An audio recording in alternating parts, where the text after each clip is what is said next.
जंगल में कई दिनों से मूसलाधार बारिश हो रही थी। रानो चिड़िया का घोंसला पुराना था और छत से पानी टपक रहा था। माँ, बहुत जोरों की भूख लगी है। पेट में चूहे दौड़ रहे हैं। माँ, आज तो वो करवा नीम मत खिलाना।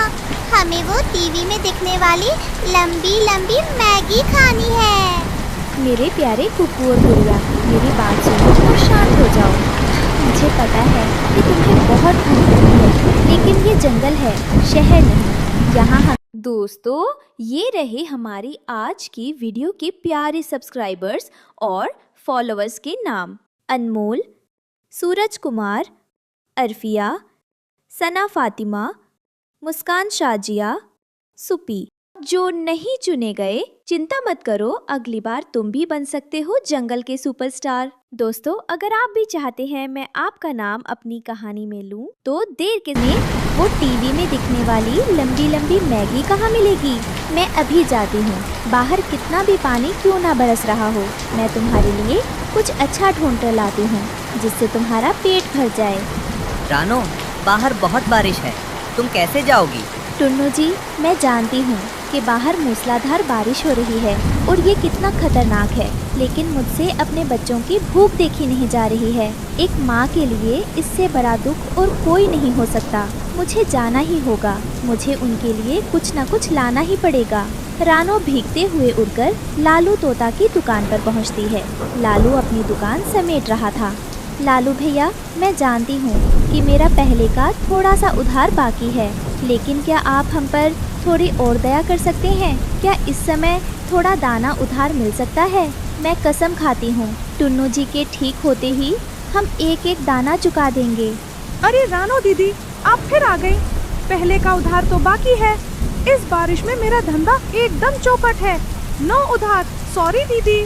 भैया, आप मेरी मजबूरी को समझिए। मेरे मासूम बच्चे 2 दिन से भूखे हैं और मेरे पास उन्हें देने के लिए एक पत्ता भी नहीं है। ये मेरे लिए जीवन मरण का सवाल है। क्या आप एक माँ की मदद नहीं करेंगे? रानो निराश होकर जंगल के किनारे उस जगह पर गई जहाँ इंसान पिकनिक मनाने आते थे। वहाँ सब कुछ गीला था। तभी उसे कीचड़ में एक चमकीला पैकेट और कुछ सुनहरे बीज दिखाई दिए। ये देखो, ये तो वही मैगी का खाली पैकेट है जो इंसान फेंक गए थे, और शायद ये जो सुनहरे कण हैं वो उसी का मसाला या बीज है। खुशबू तो इसमें बहुत ही अच्छी आ रही है। अगर मैं इसे बोऊं तो शायद इससे कुछ ऐसा उग आए जिससे मेरे बच्चों का पेट भर जाए। मेरे लिए अब यही आखिरी उम्मीद है। रानो ने उम्मीद के साथ उस बीज को उठाया और वापस उड़ चली। रानो घर के ठीक नीचे वाली जमीन पर उतरी। उसने गीली मिट्टी खोदी और उस सुनहरे बीज को वहां दबा दिया। उसकी आंखों से टप टप आंसू उस बीज पर गिरे। हे भगवान, मेरे पास बच्चों को खिलाने के लिए कुछ नहीं है। मेरी ममता की लाज रखना। इस बीज से जो भी उगे मेरे बच्चों का पेट भर जाए। रानो के आंसुओं ने बीज में एक जादुई जान डाल दी। सुबह हुई और बारिश रुक गई। अचानक पूरे घर में एक बहुत ही स्वादिष्ट मसालेदार खुशबू फैल गई। कुकू और गुड़िया नींद से जागे। माँ, ये खुशबू कहाँ से आ रही है? रानो, बाहर देखो तो सही, क्या चमत्कार हुआ है।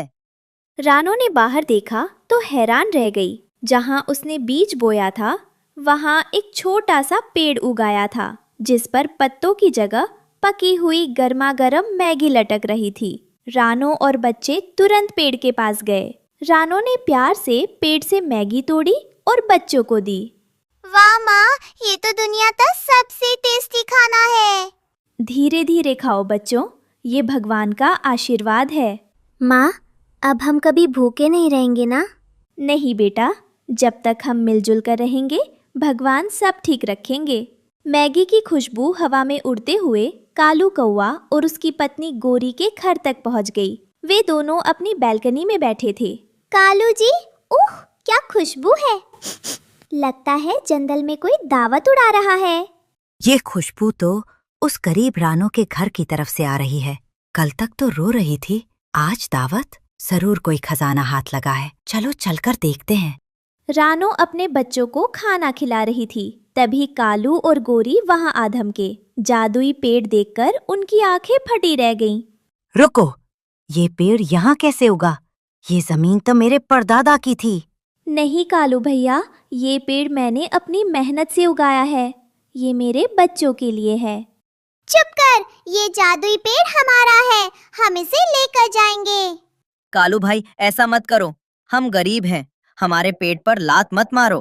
कालू ने उनकी एक ना सुनी और धमकी देकर चला गया कि शाम को पेड़ ले जाएगा। रानो रोते हुए नदी किनारे गई, जहाँ उसकी सहेली बबली कबूतरी बैठी थी। बबली, कालू भैया मेरा जादुई पेड़ छीनना चाहते हैं, अब मेरे बच्चे क्या खाएंगे? रानो, हिम्मत मत हारो, जादू सिर्फ चीजों में नहीं होता, तुम्हारे आंसुओं और प्यार में था। लालच उस पेड़ को रास नहीं आएगा, तुम देखना, ऊपर वाला न्याय करेगा। शाम को कालू और गोरी बड़े बड़े थैले लेकर आए और पेड़ को जड़ से उखाड़ लिया। मेरा जादुई पेड़ मत ले जाओ।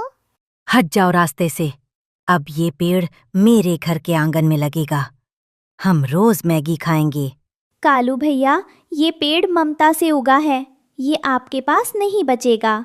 कालू ने अपने घर के पास गड्ढा खोदा और पेड़ को लगा दिया। दोनों पति पत्नी खाने के लिए लपके, लेकिन जैसे ही उन्होंने मैगी तोड़ी, एक अजीब घटना हुई। मेरी चोंच! हाय दैया, ये क्या? ये तो मैगी नहीं, ये तो कांटेदार सूखी झाड़ियाँ है। रानो के आंसुओं से उगा वो पेड़ लालची हाथों में आते ही सूख कर कांटा बन गया था। नूडल्स लकड़ी बन रहे थे। ये रानो ने जरूर कोई काला जादू किया है, फेंको इस बेकार पेड़ को। गुस्से में तिलमिलाते हुए कालू कौवा ने ऊपर से ही वो सूखा कांटेदार पेड़ रानो के आंगन में पटक दिया।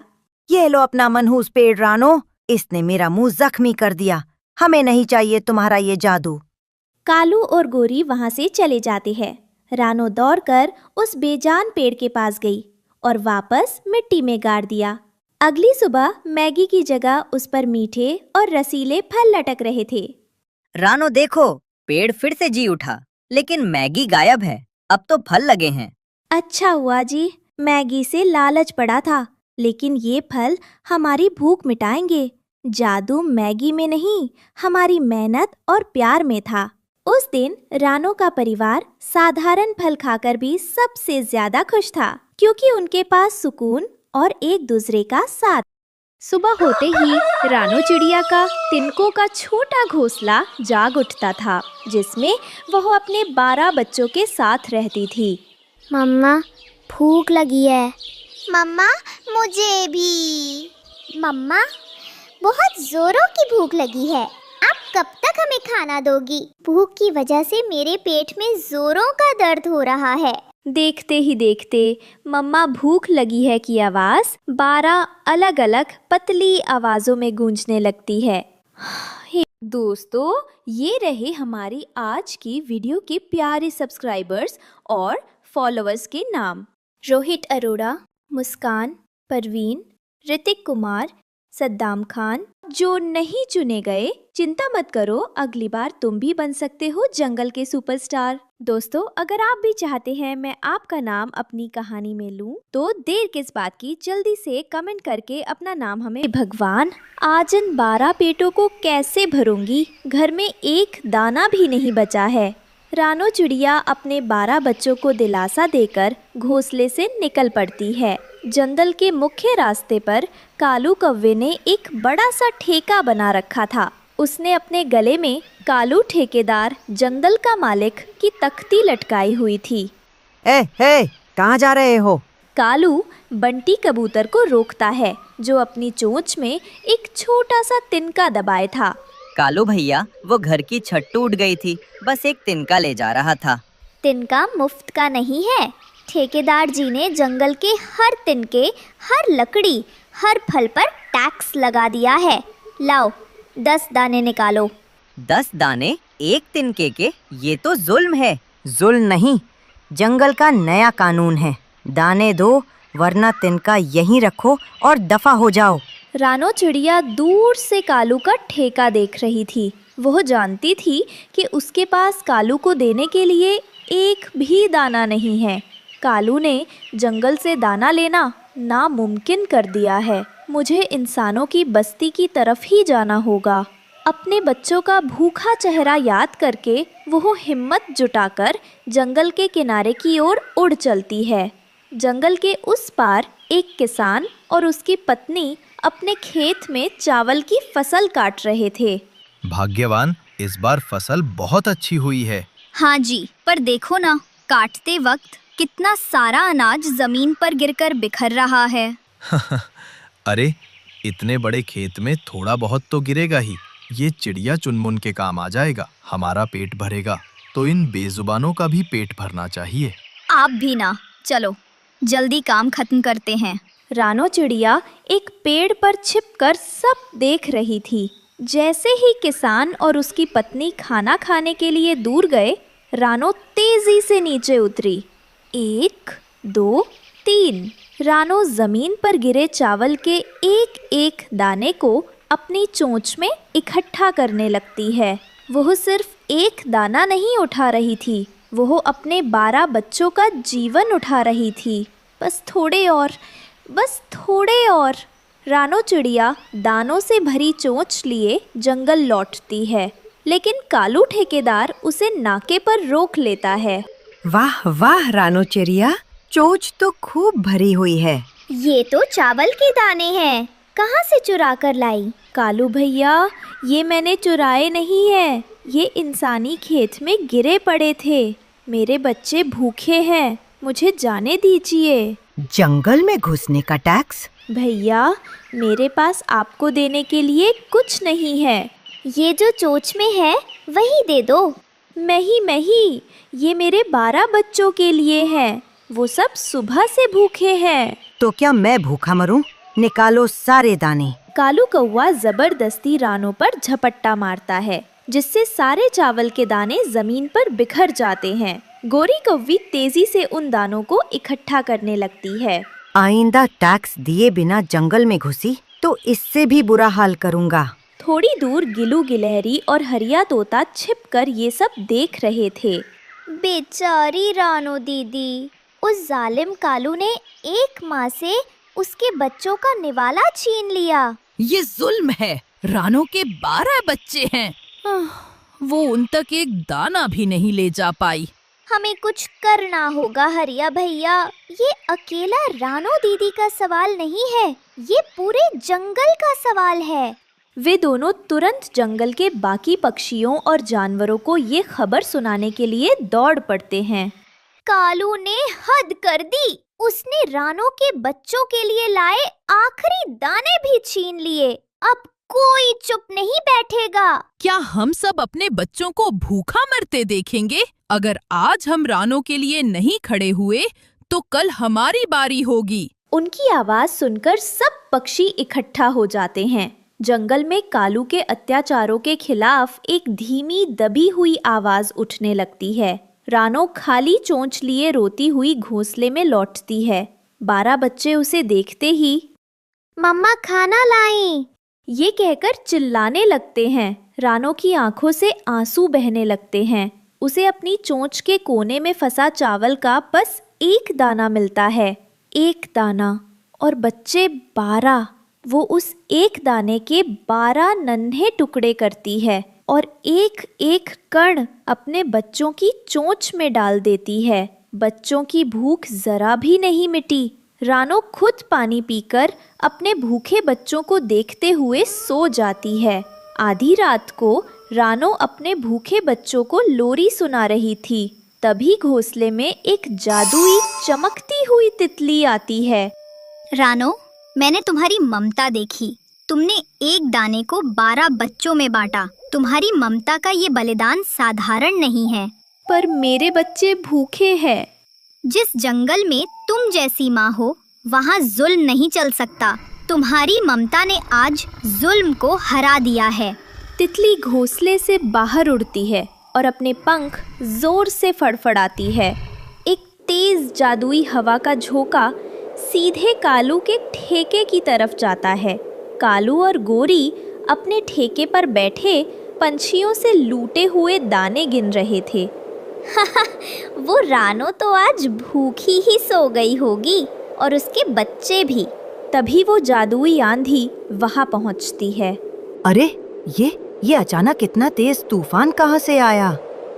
हाय, मेरे दाने, मेरे सारे दाने उड़ गए। कालू जी, मुझे पकड़ो। मैं खुद को नहीं संभाल पा रहा हूँ, बचाओ! वो जादुई आंधी कालू और गोरी दोनों को उनके ठेके, लूटे हुए दानों और उनकी ठेकेदार वाली तख्ती समेत उड़ाकर जंगल से बहुत दूर किसी बंजर जमीन पर फेंक देती है, जहाँ दूर दूर तक कोई दाना या पक्षी नहीं था। जुल्म करने वाले जा चुके हैं। तुम्हारी ममता ने जंगल को आजाद करा दिया है। कल सुबह जंगल आजाद होगा। तितली गायब हो जाती है। रानो चिड़िया को एक नई हिम्मत और सच्चा सुकून महसूस होता है। अगली सुबह गिलू और हरिया अच्छी खबर सुनाते हैं। जंगल के सभी जानवर मिलकर खुशी मनाते हैं और उसी दिन जंगल में ममता दिवस मनाने का फैसला करते हैं, ताकि सभी को याद रहे कि प्यार और निस्वार्थता ही सबसे बड़ी शक्ति। तेज तूफानी बारिश हो रही थी। रानो चिड़िया का तिनकों का घोंसला जगह जगह से टपक रहा था। उसके बच्चे कुकू और गुड़िया एक कोने में ठंड से कांप रहे थे। मम्मा, बहुत ठंड लग रही है। सारा बिस्तर गीला हो गया है। मम्मा, अगर ये ऐसे ही टपकता रहा तो हमारा घोंसला टूट जाएगा और हम सब नीचे गिर जाएंगे। नहीं मेरे बच्चों, मैं हूँ ना, बस थोड़ी देर और। ये रात कट जाए, सुबह होते ही मैं मजबूत घास फूस लाकर सब ठीक कर दूंगी। तुम बहादुर बच्चे हो।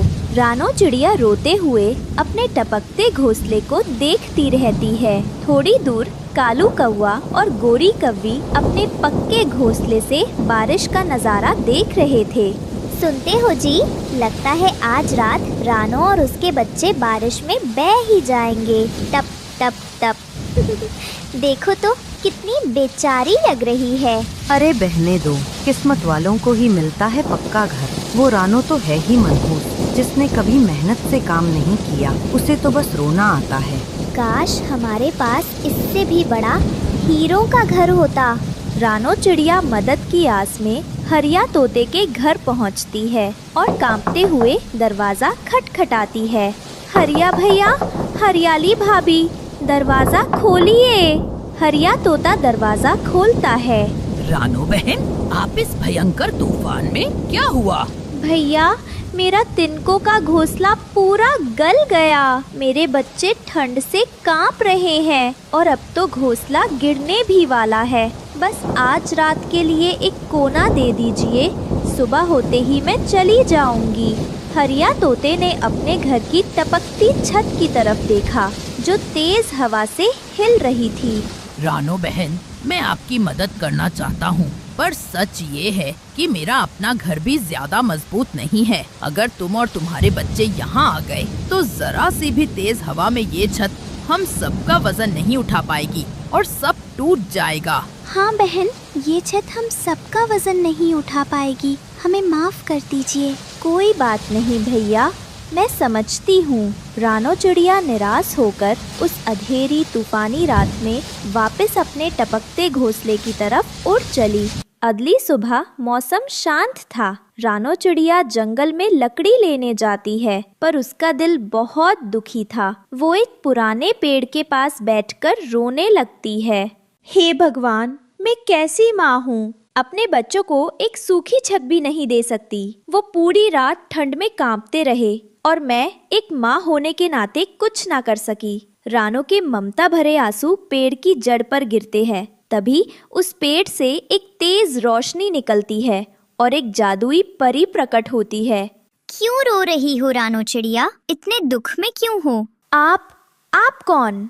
मैं इस जंगल की जादुई परी हूँ। मैंने तुम्हारी मेहनत और तुम्हारे अपने बच्चों के प्रति निस्वार्थ प्यार को पूरी रात देखा है। माँ का प्रेम सबसे बड़ा होता है। मांगो, तुम्हें क्या चाहिए? परी माता, मुझे धन दौलत, सोना चांदी या कोई बड़ा महल नहीं चाहिए। मेरी बस एक ही विनती है, मेरे बच्चों को एक ऐसी छोटी सी छत मिल जाए जो बारिश में जरा भी ना टपके, ताकि वो बस चैन से सो सके और मैं भी उन्हें निश्चिंत होकर देख सकूं। रानो, तुम्हारी आंखों में लालच नहीं, सिर्फ ममता है। मैं तुम्हारी निस्वार्थ भावना और संतोष से बहुत प्रसन्न हुई। परी अपनी छड़ी घुमाती है। जाओ रानो, घर जाओ। तुम्हारा वरदान तुम्हारी प्रतीक्षा कर रहा है। संतोष और ममता ही सबसे बड़े गुण हैं। रानो चिड़िया उड़कर वापस अपने घोंसले की जगह पहुंचती है और हैरान रह जाती है। उसके टूटे फूटे घोंसले की जगह एक छोटा खूबसूरत सोने का घर चमक रहा था। ये तो बिल्कुल नहीं टपकेगा, अब हमें ठंड नहीं लगेगी। मम्मा, ये देखो, जादुई घर। इसकी चमक तो सूरज से भी ज्यादा है। ये तो बिल्कुल नहीं टपकेगा। रानो चिड़िया की आंखों में खुशी के आंसू थे। वो अपने बच्चों के साथ उस सुनहरे घर में चली जाती है। जंगल में रानो के सोने के घर की खबर आग की तरह फैल गई। सोने का घर इस रानो के लिए? ये जरूर कोई चाल है। ये घर हमारा होना चाहिए। हमें इस रानो से ज्यादा कीमती घर चाहिए। जी, पता करो ये उसे मिला कैसे। अगर रानो को मिल सकता है तो हमें क्यों नहीं? हरिया तोता, हरियाली तोती और बंटी कबूतर रानो को बधाई देने आते हैं। रानो बहन, ये तो चमत्कार हो गया। आखिरकार आपकी मेहनत सफल हुई। ये सब जादुई परी की कृपा है हरिया भैया। मैं तो बस अपने बच्चों के लिए एक छत मांग रही थी, उन्होंने तो सोने का घर दे दिया। ये बातें कालू और गोरी छुपकर सुन लेते हैं। अच्छा, तो ये सब उस जादुई परी का किया धरा है। कालू और गोरी उसी पुराने पेड़ के पास जाते हैं और जोर जोर से रोने का नाटक करने लगते हैं। हाय, हम लुट गए, हम मर गए। हमारे पास रहने को घर नहीं है। हाँ, हमारे बच्चे भूखे प्यासे हैं। जादुई परी फिर से प्रकट होती है, लेकिन इस बार उसकी आंखों में गुस्सा था। क्यों झूठ बोल रहे हो कालू? तुम्हारे पास तो पक्का घर है।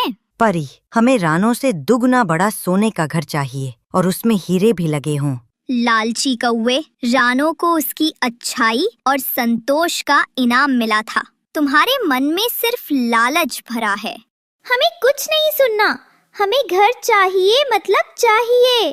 तुम्हें तुम्हारी लालच का फल जरूर मिलेगा। परी अपनी छड़ी घुमाती है और गायब हो जाती है। कालू और गोरी खुशी से उड़ते हुए अपने घोंसले की तरफ जाते हैं, लेकिन जैसे ही वो वहाँ पहुँचते हैं, तेज आंधी और बारिश आती है और उनका पक्का घोंसला तिनके तिनके की तरह बिखर कर उड़ जाता है। नहीं, ये क्या हो गया? हाय, हमारा घर चला गया। अब हम कहाँ रहेंगे?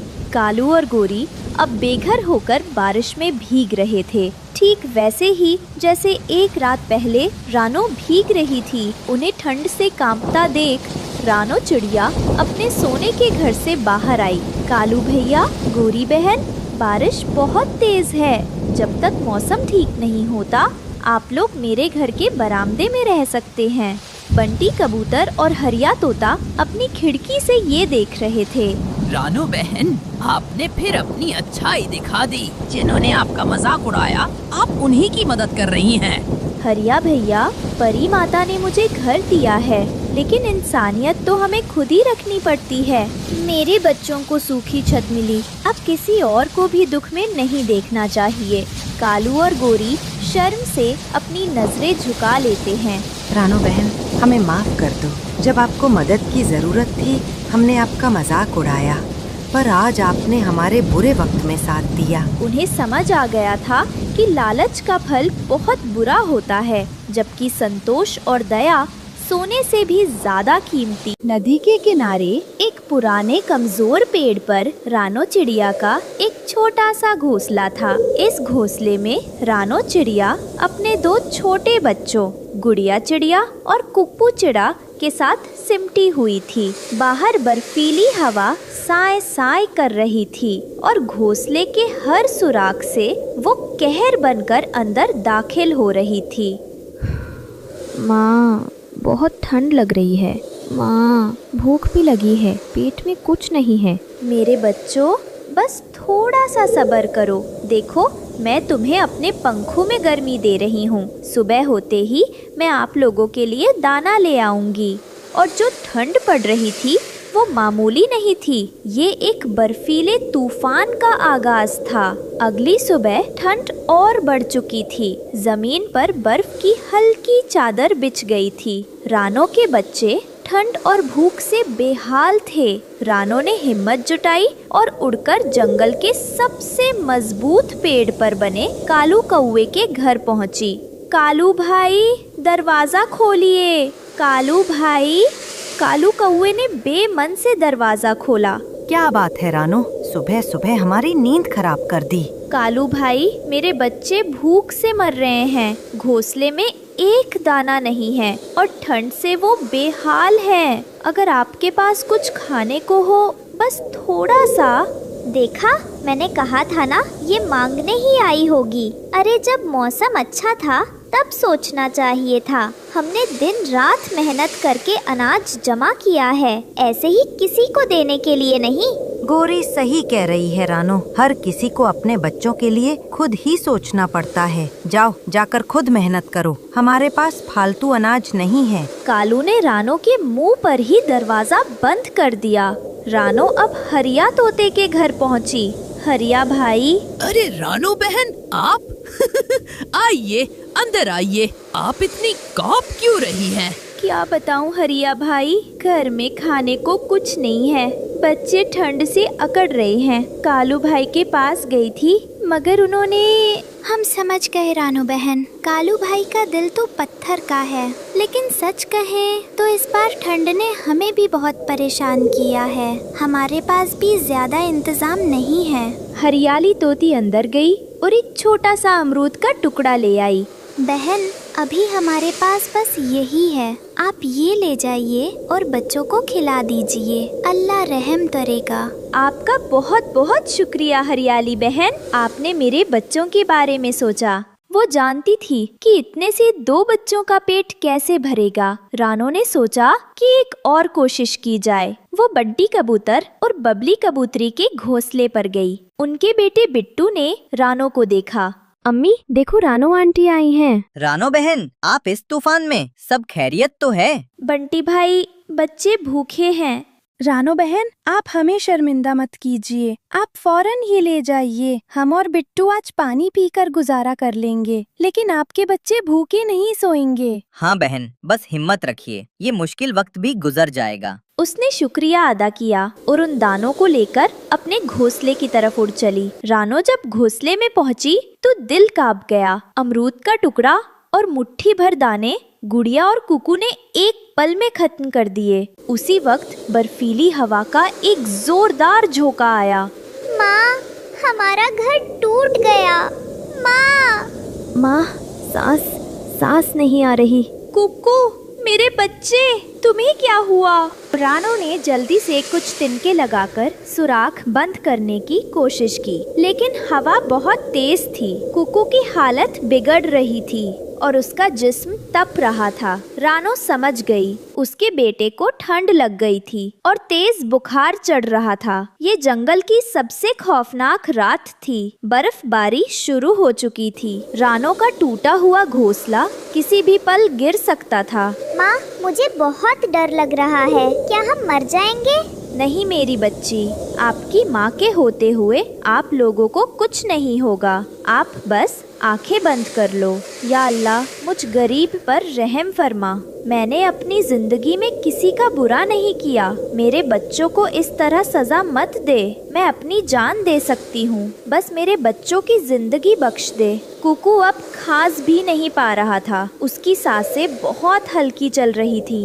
रानो बार बार उसे हिलाती, कुकू बेटा आंखें खोलो, बात करो। रानो से अपने बच्चों की ये हालत देखी नहीं गई। वो इस तूफानी रात में घोंसले से बाहर निकली। माँ, आप कहाँ जा रही हैं? हमें छोड़कर मत जाओ। मैं कहीं नहीं जा रही गुड़िया, मैं बस आप दोनों के लिए गरम कपड़े और खाना लेकर अभी आती हूँ। आप अपने भाई का ख्याल रखना। रानो बर्फीले तूफान में उड़ पड़ी। वो हर पेड़, हर घोंसले पर गई, ये उम्मीद करते हुए कि शायद कहीं कोई सूखी घास, कोई रुई का टुकड़ा या खाने का एक दाना मिल जाए, लेकिन सब तरफ सिर्फ बर्फ थी। ये एक माँ की अपनी औलाद को बचाने की आखिरी जद्दोजहद थी। उधर जंगल के बाकी पंछी अपने अपने मजबूत घरों में बैठे थे। हरिया जी, मुझे रानो बहन की बहुत फिक्र हो रही है। उस बेचारी के बच्चे कितने छोटे हैं। हमने बस जरा सा अमरूद दिया, उतने से क्या हुआ होगा।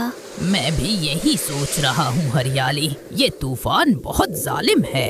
सुनिए जी, रानो बहन अभी तक लौटी नहीं। बच्चे अकेले होंगे। मेरा दिल बहुत घबरा रहा है। तो मैं क्या करूं? मैंने उसे कहा था मजबूत घर बनाओ, मेरी बात नहीं मानी। अब भुगते। घंटों तक भटकने के बाद रानो को रुई का एक छोटा सा फाहा मिला। वो उसे लेकर घोंसले में पहुंची, लेकिन जब वो घोंसले में पहुंची तो उसके पैरों तले जमीन खिसक गई। कुकू खामोश लेटा था, वो हिल नहीं रहा था। माँ देखो ना, कुकू आंखें नहीं खोल रहा। मैं कब से इसे उठा रही हूँ, ये उठ ही नहीं रहा। माँ, कुकू मेरे बच्चे। उसका जिस्म बर्फ की तरह ठंडा पड़ चुका था। उसकी सांसें शायद रुक गई थीं। रानो का दिल टूट गया। वो समझ गई कि उसने अपने बेटे को खो दिया है। वो अपने घोंसले से बाहर निकली और उस बर्फीले तूफान में जोर जोर से रोने लगी। कोई है, कोई मेरे बच्चे को बचा लो।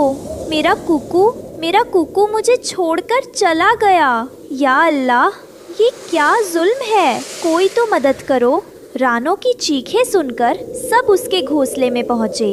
रानो बहन, हिम्मत रखो। कुकू को क्या हुआ? बंटी भाई, इसकी सांसें बहुत हल्की चल रही हैं। ये अभी जिंदा है। हमें इसे फौरन गर्मी देनी होगी। इतने में कालू कौवा का भी परिवार वहाँ आ पहुँचा। जब कालू ने उस नन्ही सी ठंडी पड़ी जान को देखा तो उसका पत्थर दिल भी मोम की तरह पिघल गया। गोरी, अभी इसी वक्त घर जाओ और हमारा सबसे गर्म कंबल और अनाज की बोरी लेकर आओ। हरिया भाई, रानो बहन के घोंसले में अब जान नहीं बचेगी। हम सब मिलकर इन बच्चों को मेरे घर ले चलते हैं। नहीं कालू भाई, आपका घर बहुत ऊंचा है, वहाँ हवा तेज है। बंटी भाई का घर जमीन के करीब है और चारों तरफ से बंद है। वो सबसे महफूज है। फिर वो सब बंटी के घर गए। बबली कबूतरी ने फौरन गर्म पानी का इंतजाम किया। गोरी कव्वी, जो कल रानो को भगा रही थी, आज खुद अपने पंखों से कुकू को गर्मी दे रही थी। रानो बहन, हो सके तो मुझे माफ कर देना। मैं इतना अंधा हो गया था कि अपने घमंड के आगे मुझे इन मासूमों की तकलीफ नजर नहीं आई। अगर आज इस बच्चे को कुछ हो जाता तो मैं खुद को कभी माफ नहीं कर पाता। कुछ देर बाद कुकू ने धीरे धीरे अपनी आंखें खोल दी। माँ, तूफान अभी थमा नहीं था, लेकिन उस छोटे से कबूतर के घर के अंदर आज सब पंछियों ने मिलकर उस कहर को हरा दिया था। शुक्रिया आप सबका। और उस रानो चिड़िया अपना दाना ढूंढ लेती है और फिर कालू कौवे से कहती है, कौवे भैया, मैंने अपना दाना खा लिया और अपने परिवार के लिए दाना जमा भी कर लिया, मगर तुम्हारे पास दाना नहीं है। क्या तुम अपने परिवार के लिए दाना नहीं लेकर जाओगे? कौन सा परिवार, कौन सा दाना? मैं अपने लिए जीता हूँ। मुझे परिवार की कोई जरूरत नहीं है। मैंने अपना पेट भर लिया। मुझे किसी की कोई चिंता नहीं है और न ही मुझे किसी की जरूरत है। कौवा ऐसे कहते हुए पेड़ के साथ टेक लगाकर सो जाता है और चिड़िया अपने बच्चों के लिए दाना लेकर चली जाती है। घर जाकर रानो चिड़िया अपने बच्चों को दाना देती है। बच्चे दाना खा रहे थे, जिन्हें देखकर चिड़िया बहुत खुश थी। मम्मा पापा कब आएंगे? मैं भूखा हूँ। पापा कब आएंगे? जग्गू बेटा, अब तो सारे जंगल के पक्षी दाना लेकर वापस घरों को आ गए हैं। तुम्हारे पापा ना जाने कहाँ चले गए हैं। मैं पड़ोसियों से पूछ कर आती हूँ। फिर गौरी कौवी अपने पड़ोसन रानो चिड़िया के पास जाती है। चिड़िया, मेरा बेटा बहुत भूखा है। क्या तुमने कालू को कहीं देखा है? वो अभी तक दाना लेकर घर नहीं आया। गोरी बहन, वो मेरे साथ ही भोजा लेने गया था, मगर वो अपना पेट भरकर वहाँ ही पेड़ के साथ लगकर सो गया। वो कह रहा था, मुझे परिवार की कोई जरूरत नहीं है, मैं अपने परिवार के लिए दाना नहीं लेकर जा सकता। इससे तो अच्छा है मैं मर ही जाऊं। एक माँ अपने बच्चों को कैसे भूखा देख सकती है। फिर गोरी कौवी उड़ती हुई कालू कौवे के पास जाती है। कालू, उठो उठो कालू, तुम यहाँ सोए हो और जग्गू भूख से मर रहा है। तुमने मेरी नींद खराब कर दी। क्यों आई हो तुम यहाँ? तुम्हें बताया किसने कि मैं यहाँ हूँ? अभी तुम जवान हो, जब बूढ़े होगे तो फिर पता चलेगा कि घर परिवार क्या होता है। जब बूढ़ा हो जाऊंगा तो देख लूंगा। अभी तो मैं अपना पेट भर सकता हूँ, मैं उड़ सकता हूँ, मैं लड़ाई कर सकता हूँ। गोरी कौवी क्या करती? वो बेचारी अपने बेटे को भूखा कैसे देख सकती थी। गोरी कौवी सारे जंगल में इधर उधर दाना देखती है, मगर शाम के बाद दाना कहाँ मिलता है। थक हार कर गोरी कौवी वापस अपनी पड़ोसन चिड़िया के पास जाती है और उससे 2 दाने उधार ले लेती है। चिड़िया, कल से मैं भी तुम्हारे साथ दाना लेने जाया करूंगी। जब तुम दाना लेने जाओ तो जाते समय मुझे साथ ले जाना। गोरी, मैं तो सुबह सवेरे ही निकल जाती हूँ, मैं तुम्हें भी साथ ले जाऊंगी। गोरी कौवी अपने बेटे जग्गू को दाना देती है और वो दोनों माँ बेटा सो जाते हैं। आधी रात के बाद कालू कौवा घर आता है और चुपके से अपने घोंसले में लेटकर सो जाता है। सुबह सवेरे ही चिड़िया गोरी कौवी को लेने आ जाती है। कालू अभी तक सोया हुआ है। रात ना जाने किस समय घर आया और ना जाने अब कब उठेगा। मम्मा, मैं भी सो जाऊंगा, पापा मुझे पीछे से मारते हैं। नहीं बेटा, तुम थक जाओगे। गौरी और रानो चिड़िया दाना लेने चली जाती हैं। चिड़िया और कौवी दाना ढूंढ रही थी कि वहाँ भागा भागा तोता आ जाता है। चिड़िया, चिड़िया, कल जंगल में तूफान आने वाला है। हमें तूफान के आने से पहले किसी सुरक्षित जगह पर जाना होगा। मगर कहाँ तोते? सब पक्षी कहाँ जा रहे हैं? मैंने और कबूतर ने फैसला किया है कि हम सब पूर्व वाले जंगल चले जाएंगे। वहाँ का तापमान भी ठीक है और भोजन की भी कोई कमी नहीं है। कालू नहीं मानेगा, वो कभी भी हमें तुम लोगों के साथ नहीं जाने देगा। गोरी, कब तक उस आवारा कौवे के सहारे जिंदगी गुजारोगी? अपने बेटे की खातिर तुम्हें फैसला करना होगा। अगर वो ना भी माने तो तुम्हें हमारे साथ जाना ही होगा, क्योंकि पिछली बार तूफान में कई पक्षी मारे गए थे। शाम को गोरी कौवी घर जाकर कालू से कहती है, जग्गू के पापा, अब हमें यहाँ से जाना होगा। सब जा रहे हैं क्योंकि कल जंगल में तूफान आ रहा है। कोई नहीं जाएगा, वो जाते हैं तो जाएं, हम तो इसी जंगल में रहेंगे। मुझसे दूसरे जंगल जाकर नया घर नहीं बनेगा। हम कुछ दिनों के लिए तिनकों का घोंसला बना लेंगे। कालू, मान जाओ, हमारा बेटा भी है, उसका तो ख्याल करो। मगर कालू कौवा नहीं मानता। दूसरी सुबह रानो, चिड़िया, कबूतर और तोता गोरी कौवी को लेने पहुँच जाते हैं। मैंने कहा, खबरदार, कोई नहीं जाएगा यहाँ से। ठीक है, अगर तुम नहीं जाना चाहते तो मैं जा रही हूँ। मैं अपने बेटे को अपनी आँखों के सामने मरता हुआ नहीं देख सकती। सोच लेना, दोबारा मैं किसी को इस घर में आने नहीं दूंगा। जब हम वापस आएंगे तो फिर देख लेंगे, अभी तो हम जा रहे हैं। कौवे, मारे जाओगे? जिद छोड़ दो। तूफान से कैसे सामना करोगे? मैं कोई बूढ़ा कौवा हूँ? अभी मैं 80 साल का जवान हूँ। तेरी सारी जवानी बारिश के पानी में बह जाएगी। अपने दोस्तों के बिना, अपने परिवार के बिना तुम कैसे अकेले तूफान से मुकाबला करोगे? सब कौवे को समझाने की कोशिश करते हैं, मगर वो तो दूसरे जंगल जाकर काम करने से डर रहा था। गौरी कौवी अपने बेटे को साथ लेकर अपने दोस्तों के साथ ही निकल जाती है। दोपहर तक वो पक्षी पुराना जंगल छोड़कर नए जंगल तक पहुंच जाते हैं। फिर वो सब थोड़ी देर आराम करने के लिए रुक जाते हैं। रानो चिड़िया अपनी पोटली से दाना निकालकर अपने बच्चों को देती है। वो सब नदी से ठंडा पानी पीते हैं और फिर से उड़ते हैं। शाम से पहले पहले वो सारे दोस्त पूर्व वाले जंगल पहुंच जाते हैं। दोस्तों, अब हम रात गुजारने के लिए अपने अपने तिनकों के घोंसले बना लेते हैं। अगर मिलकर काम करेंगे तो काम जल्दी खत्म हो जाएगा। मैं लकड़ियाँ लाता हूँ। और मैं सूखा घास लाता हूँ। मैं और चिड़िया घोंसले बनाने का काम शुरू करती हैं। फिर वो सब अपना अपना काम बांटकर काम में लग जाते हैं। पीछे कालू कौवा घर की छत पर चढ़कर सो रहा था। तेज हवा का उसे एहसास ही नहीं था। उसे ये भी खबर न थी कि थोड़ी देर बाद जंगल में क्या होने वाला है। रात शुरू होने से पहले ही जंगल में तूफान आ जाता है। कौवा उठकर घर की खिड़की बंद करता है, मगर तूफान इतनी जोर का था कि उसके घर की खिड़की उखड़ कर दूर जा गिरती है। बारिश का पानी कौवे के घर में आने लगता है। कौवा इधर उधर देखता है कि अब वो कहाँ जाए। अभी वो घर से बाहर निकला ही था कि उसका घर भी नीचे गिरकर टूट जाता है। कोई है, मेरी मदद करो, मैं मुश्किल में हूँ। कौवा बेबस मदद की गुहार लगा रहा था। दूसरी तरफ सारे पक्षी भूर वाले जंगल में अपने अपने घोंसले बनाकर सुरक्षित सोए हुए थे। वहाँ न बारिश थी न तूफान। कौवा उड़ने की कोशिश करता है तो एक कांटेदार पेड़ में फंस जाता है। शायद अब मैं इसी पेड़ में फंसा फंसा मर जाऊंगा। बहुत बड़ी गलती की जो मैंने उन सब की बात ना मानी। आज अगर मैं अपने परिवार के साथ होता, अपने दोस्तों या पड़ोसियों के साथ होता, तो कोई ना कोई मेरी मदद जरूर करता। सारी रात तेज हवा से मार खाते खाते सुबह तक कौवा अपनी जान खो बैठता।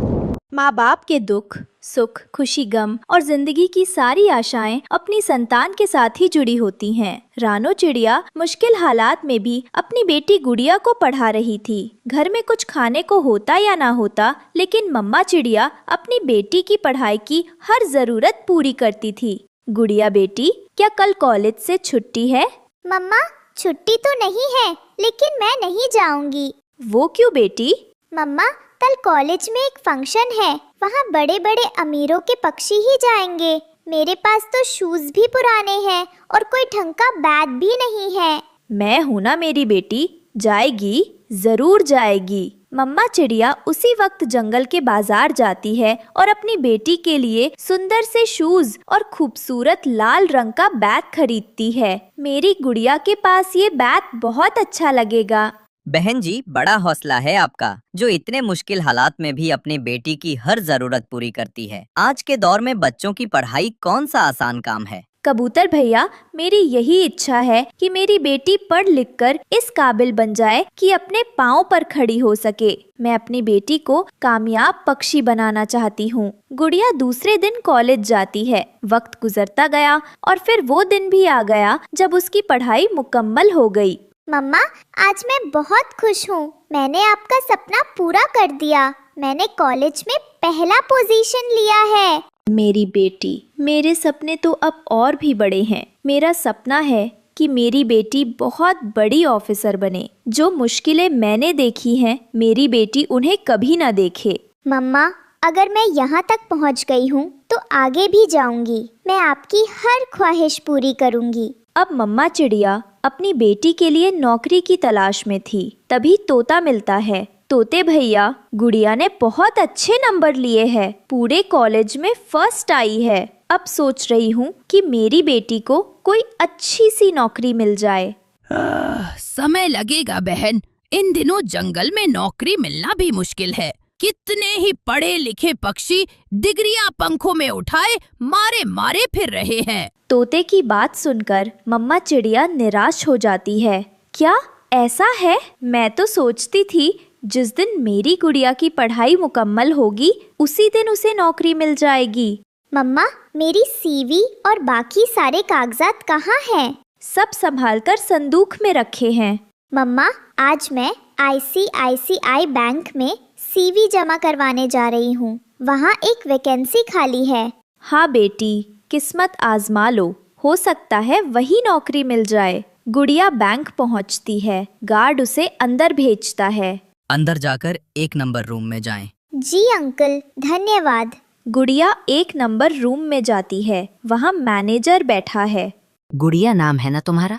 जी सर, मेरा नाम गुड़िया है और मैं पहाड़ों वाले जंगल में रहती हूँ। क्या? पहाड़ों वाला जंगल? मैं भी वहीं रहता हूँ, झरने के पास।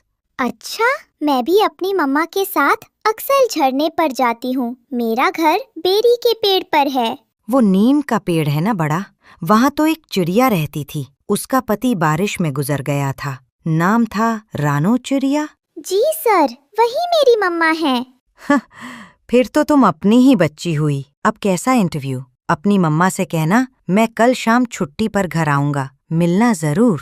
Thank you uncle, thank you so much. मुझे सच में इस नौकरी की बहुत जरूरत थी। गुड़िया खुशी खुशी घर लौटती है। बेटी क्या बना, इंटरव्यू हो गया?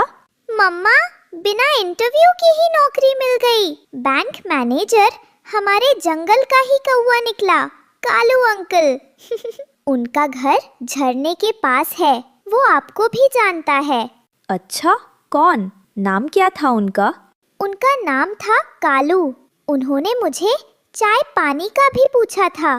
कालू? क्या वो कालू कौवा था आईसीआईसीआई बैंक का मैनेजर?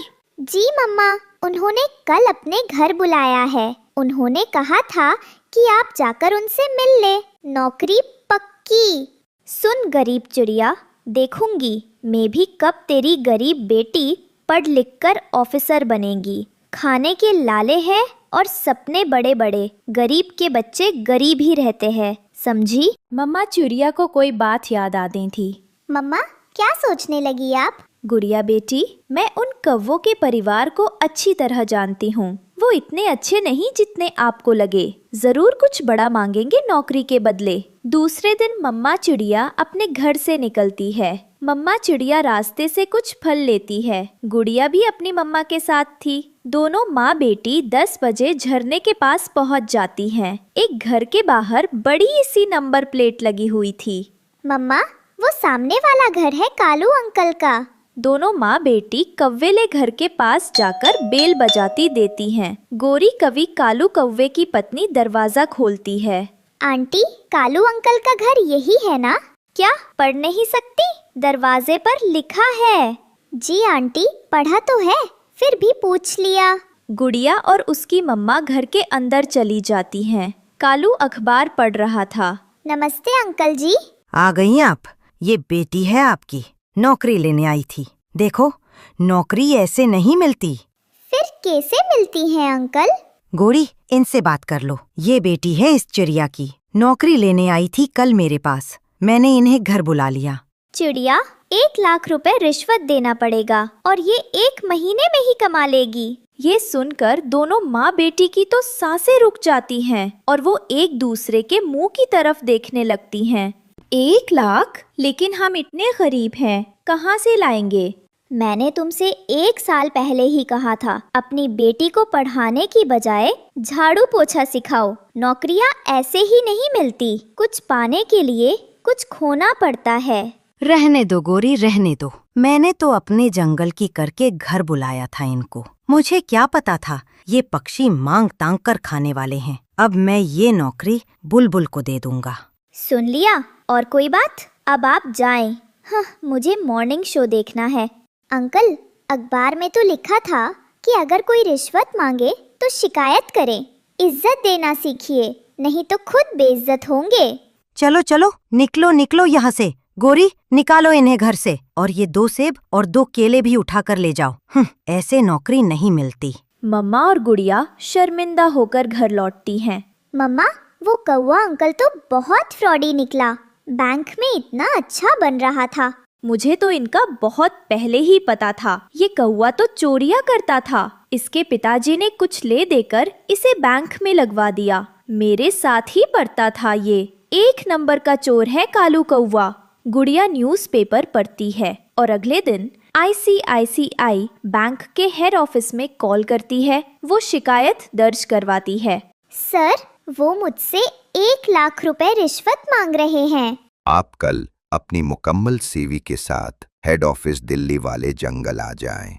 गुड़िया अगले दिन इंटरव्यू देती है, पास हो जाती है और उसकी शिकायत पर कालू कौवा सस्पेंड कर दिया जाता है। अब गुड़िया आईसीआईसीआई बैंक की नई मैनेजर बन जाती है। गुड़िया ने अपने और अपनी मम्मा के सपने पूरे कर दिए। रिश्वतखोर कालू कौवा जेल की हवा खाता है और रानो चिड़िया की ईमानदारी जंगल भर में मिसाल बन जाती है। सफर कितना भी मुश्किल हो, रास्ते में कितने भी अंधेरे हों, आखिर कट ही जाते हैं और रोशनियां मिल ही जाती हैं, क्योंकि हर अंधेरी रात के बाद एक चमकता हुआ रोशन दिन जरूर आता है। प्यारे दोस्तों, इस कहानी को लाइक करें, शेयर करें और चैनल को सब्सक्राइब करना ना भूलें। धन्यवाद। जंगल में काली घटाएं छाई थी। तेज बारिश लगातार हो रही थी। बारिश का पानी रानो चिड़िया के घोंसले की छत से टपकने लगा। टिप टिप टिप की आवाज पूरे घर में गूंज रही थी। धीरे धीरे पानी घोंसले में भरता जा रहा था। तभी रानो चिड़िया की नींद टूटती है। अरे, पानी हमारे घोंसले में घुस आया है। कुक्कू, गुड़िया, बेटा जल्दी उठो, पानी तुम्हारी तरफ बढ़ रहा है। वो दोनों बच्चों को जल्दी से अपने पंखों में समेट लेती है। हे भगवान, मैं इस अंधेरी और बरसती रात में कहाँ जाऊँ? मेरे दोनों बच्चे नींद में हैं और बाहर तूफान मचा हुआ है। पानी लगातार बढ़ रहा था। रानो चिड़िया एक पत्ते जैसी बाल्टी से पानी निकालकर बाहर फेंकने लगी, लेकिन पानी रुकने का नाम ही नहीं ले रहा था। कुक्कू बेटा, गुड़िया, अब हमें यहाँ से निकलना ही होगा। मम्मा, मुझे बहुत डर लग रहा है। हाँ मम्मा, ये गरजते बादल मेरे कान फाड़ देंगे। अरे डरो मत, तुम्हारी मम्मा तुम्हारे साथ है। चलो मेरे पीछे आओ। जैसे ही वो अपने बच्चों को लेकर बाहर निकली, पीछे से धड़ाम की आवाज के साथ घोंसला टूटकर नीचे गिर गया। हे भगवान, तेरा लाख लाख शुक्र है, तूने हमें बचा लिया, वरना अभी अभी हम सब इस गिरते घोंसले के नीचे दब जाते। बिजली चमक रही थी। गरजते बादल जंगल को हिला रहे थे। बाकी सभी पक्षी अपने घरों में दुबके बैठे थे। कोई बाहर झांकने की हिम्मत नहीं कर रहा था। चलो बेटा, हम कोई घना पेड़ ढूंढते हैं। आज की रात वहीं गुजारेंगे।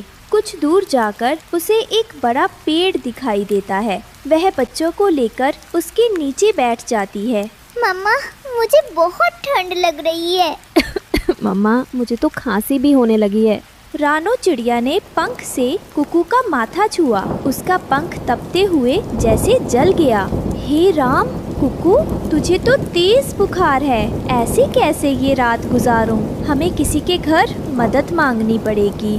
रानो चिड़िया अपने बच्चों को लेकर सबसे पहले तोते के घर जाती है। तोते भैया, दरवाजा खोलो, मेरी मदद करो। अरे रानो चिड़िया बहन, तुम्हारी हालत तो बहुत खराब लग रही है, लेकिन मैंने कितनी बार कहा था कि अपना घर पक्का बना लो। अब देखो। भैया, मेरे बेटे को बुखार है। आज की रात हमें अपने घर में रहने दो। न, मेरा घर बहुत छोटा है, इसमें जगह नहीं है। दरवाजा बंद कर देता है। रानो चिड़िया मायूस होकर कबूतर के घर पहुंचती है। कबूतर भैया, मेरे घर की छत टूट गई है, मुझे अपने घर में जगह दे दो।